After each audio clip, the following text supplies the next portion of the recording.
मालदीव्स के बाद अब बांग्लादेश में #India out, #boycott Indian products और #बॉयकॉट इंडिया ट्रेंड पर है। यहाँ तक कि हमारे प्रधानमंत्री का भी एक prominent Bangladeshi human right activist ने हाल ही में मजाक उड़ाया था। इस कैंपेन के पीछे हाथ है कुछ बहुत ही पावरफुल एंटी इंडिया फोर्सेस का। बाय द वे, क्या आपको पता है ये कैंपेन बांग्लादेश से नहीं बल्कि लंदन से ऑपरेट किया जा रहा था और इसे ऑपोजिशन पार्टी बीएनपी के चेयरमैन तारिक रहमान चला रहे थे। अब क्या आप जानते हो तारिक इंडिया को इतना हेट क्यों करते हैं? वेल, इसका जवाब उनके फैमिली लिनिएज में छुपा हुआ है। तारिक मेजर जनरल जियाउर रहमान का बेटा है जो पाकिस्तानी आर्मी में टॉप पोजीशन पर थे और बांग्लादेश के पहले मिलिट्री डिक्टेटर भी। इनफैक्ट उन्होंने 1965 में इंडिया के खिलाफ वॉर भी लड़ा था जिसके लिए उनको पाकिस्तान गवर्नमेंट ने मेडल देकर ऑनर भी किया था और इसीलिए उनके दिल में इंडिया के लिए हेट शुरू से ही है। सामनिकराम, अगर आप ग्लोबल न्यूज फॉलो करते हैं तो चंद दिन पहले आपने ये खबर जरूर सुनी होगी कि मालदीव ने, जो कि भारत का पड़ोसी मुल्क है, उसने किस तरीके से न सिर्फ भारत का मजाक उड़ाया था बल्कि नरेंद्र मोदी के पुतले बनाकर उसके वजीरों ने यह कहा था कि इंडिया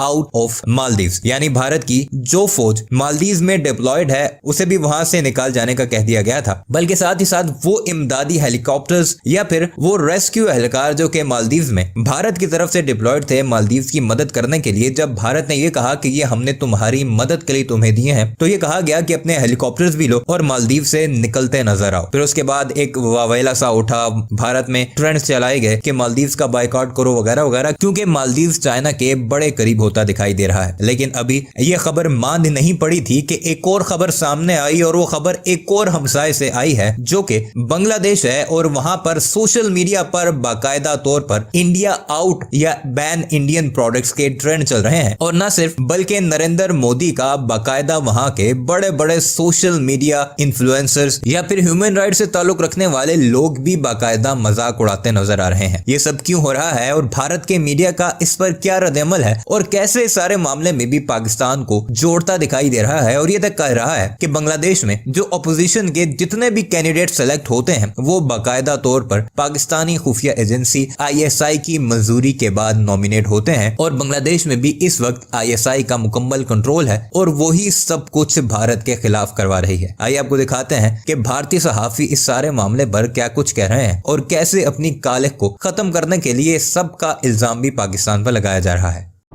क्यों बांग्लादेश इंडिया का एक और सबसे बड़ा रीजनल एलाय अब इंडिया को बॉयकॉट कर रहा है?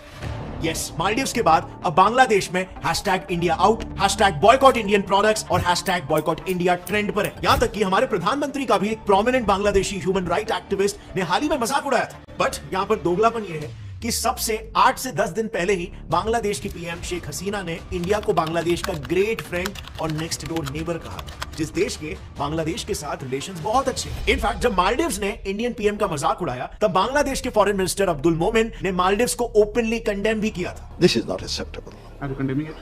Of course we do. And not just this, Bangladeshi foreign ministers भी हमेशा इंडिया की तारीफ ही करते रहते हैं। We believe, we are very proud of India. It is because of the leadership of Prime Minister Modi. तो फिर इन 10 दिनों में ऐसा क्या हुआ कि बांग्लादेश के सुर एकदम से बदल गए और वो इंडिया को बॉयकॉट करने लगे? वेल, इस पूरे फसाड की जड़ में है एक बहुत ही गहरी साजिश जो हमने आपके लिए पूरी तरीके से डिकोड किया है ताकि आपको पूरा मामला समझे। सो वीडियो को एंड तक देखना वरना आप आधी अधूरी कहानी ही समझ पाओगे और ब्लेम गेम में फंस जाओगे। Let's begin. सो 8 जनवरी 2024 को एक famous Bangladeshi Twitter handle revolt ये ट्वीट शेयर करता है। इसमें वो क्लियरली लिखते हैं कि इंडिया बांग्लादेश का दोस्त नहीं है, इंडिया को बाहर निकालो। इस पोस्ट के बाद अगले कई दिनों तक ये channel anti India tweets post करते रहता है। इनफैक्ट 18 जनवरी को #बॉयकॉट इंडियन प्रोडक्ट्स कैंपेन भी यही सेम चैनल शुरू करता है। अब इस रिवोल्ट चैनल का नाम ना याद रखना क्योंकि एंटी इंडिया कॉन्स्पिरेसी से कैसे जुड़ा हुआ है ये मैं आपको कुछ ही वक्त में बताऊंगा। अब इस रिवोल्ट चैनल के इंडिया आउट कैंपेन को शुरू करते ही कई प्रोमिनेंट बांग्लादेशीज भी सिमिलर पोस्ट करके इस कैंपेन में जुड़ने लगे और इस ट्रेंड में बांग्लादेश के आर्मी के कर्नल से लेकर बड़े बड़े ह्यूमन राइट एक्टिविस्ट तक शामिल हो गए और फिर कुछ ही दिनों में इन प्रोमिनेंट फेसेस को इस कैंपेन में जुड़ता हुआ देख आम बांग्लादेशीज भी इन्फ्लुएंस हो गए और वो इंडिया आउट के ट्वीट्स करने लग गए और इवेंचुअली बांग्लादेश में मालदीव्स की ही तरह ये ट्रेंड करने लग गया। लेकिन जैसे मैंने शुरू में भी कहा था कि कंफ्यूजिंग बात तो ये है कि कुछ ही 8 से 10 दिन पहले उनके पीएम ने इंडिया को ग्रेट फ्रेंड बताया था। Well, you know, India is a great friend of Bangladesh, so India we consider our next door neighbor. और उनके फॉरेन मिनिस्टर ने भी इंडिया के सपोर्ट में मालदीव्स को कंडेम किया था। Honorable Prime Minister of India. This is not acceptable. Are you condemning it? Of course we do.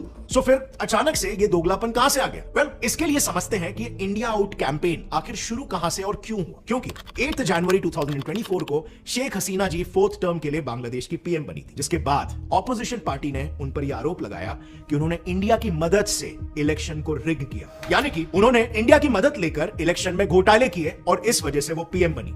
इसी का विद्रोह करने के लिए फिर बांग्लादेश की opposition party Bangladeshi nationalist party ने #इंडिया आउट कैंपेन चालू कर दिया, जिसके बाद एक न्यूज रिपोर्ट के अनुसार पिनाकी भट्टाचार्य, जो बांग्लादेश के ह्यूमन राइट एक्टिविस्ट और सबसे इंपॉर्टेंटली बीएनपी के सबसे बड़े सपोर्टर है, उन्होंने ट्विटर पर इसी बॉयकॉट इंडिया ट्रेंड को और भी ज्यादा वायरल कर दिया। अब फ्रेंड्स, कहानी यहां पर खत्म नहीं होती, बल्कि यहां से तो शुरुआत है। इस कैंपेन के पीछे हाथ है कुछ बहुत ही पावरफुल एंटी इंडिया फोर्सेस का। बाय द वे, क्या आपको पता है ये कैंपेन बांग्लादेश से नहीं बल्कि लंदन से ऑपरेट किया जा रहा था और इसे ऑपोजिशन पार्टी बीएनपी के चेयरमैन तारिक रहमान चला रहे थे। यूरेशियन टाइम्स के इन्वेस्टिगेशन रिपोर्ट के हिसाब से जैसे ही 8 जनवरी 2024 को शेख हसीना बांग्लादेश के इलेक्शन को जीती, तारिक ने अपने पार्टी मेंबर्स को यह ऑर्डर दिया कि वो बिल्कुल मालदीव्स जैसे ही इंडिया आउट कैंपेन को शुरू करें। अब तारिक के इस ऑर्डर को देते ही तुरंत बीएनपी साइबर विंग एक्टिव हो गई और उन्होंने एंटी इंडिया ट्वीट्स पब्लिश करना शुरू कर दिया। अब याद है, मैंने शुरू में बताया था रिवोल्ट, इस पेज को याद रखना। सो इसी पेज की बात करें तो रशियन न्यूज स्पुतनिक के हिसाब से रिवोल्ट नाम का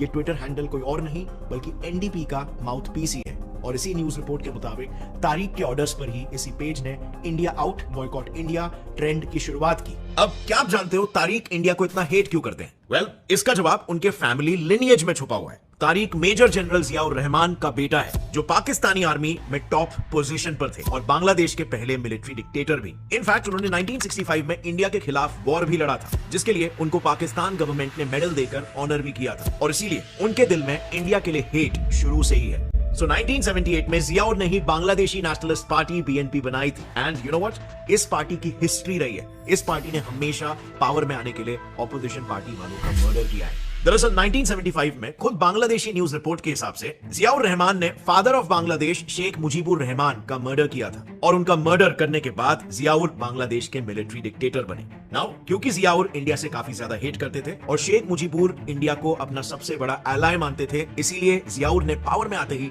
एंटी इंडिया नैरेटिव फैलाना शुरू किया और लोगों में इस्लामिक रेडिकल माइंडसेट डालना शुरू किया। इस रेडिकलाइजेशन के लिए सबसे पहले उन्होंने कॉन्स्टिट्यूशन को अमेंड किया और जहां पहले बांग्लादेशी सिटीजन्स को बंगाली बोलते थे, उसे अमेंड यानी चेंज करके उन्होंने बांग्लादेशी टर्म इंट्रोड्यूस किया और उन्हीं के टेन्योर में जो बांग्लादेश एक सेक्युलर देश हुआ करता था वो इस्लामिक रिपब्लिक बन गया। और इसके बाद एज यू कैन इमेजिन इनके टर्म में बांग्लादेशी हिंदूज को वहां पर खूब सप्रेस किया गया। And now you will be shocked to know कि अभी तक बीएनपी पार्टी 3 बार पावर में आई है, 1991, 1996 और 2001, बट इन तीनों इलेक्शंस में एक कॉमन पैटर्न है। इलेक्शन से 1 साल पहले बीएनपी हमेशा से बांग्लादेश में एक एंटी हिंदू प्रोटेस्ट करवाती और ऐसा ही करके उन्होंने 3 बार इलेक्शंस जीते भी है, जिनमें से 2001 का एंटी हिंदू मैसेकर काफी दिल दहला देने वाला था।